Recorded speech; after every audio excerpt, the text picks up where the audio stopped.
Sveiki, aš Viktoras Jakovlevas. Šiandien LNK žiniuose. Optimizmu dėl Europinio fondo nespinduliuojantis Nausėda pinigų gynybai tikisi iš spartaus ekonomikos augimo ir iš gyventojų indėlių. Jeigu valstybė nori iš jų skolintis, jinai turi sąžiningai skolintis iš gyventojų protingom palūkanom.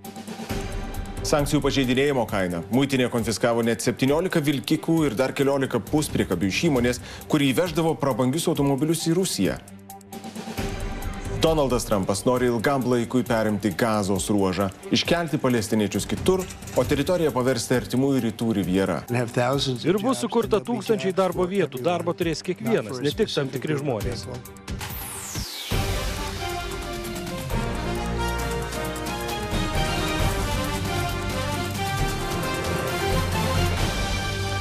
Lietuvos prezidentas susikvietė verslo atstovus aptarti, iš kur paimti pinigų gynybos finansavimui. Tikisi, kad iš reikalingų 12 milijardų bent trečdalį surinks tiesiog išaugančios ekonomikos. Yra vienas klausimas. Paties prezidento skaičiavimu tam reikėtų, kad ekonomika Lietuvoje augtų bent 1,5 karto greičiau nei auga dabar. Tai yra kasmet po maždaug 4%.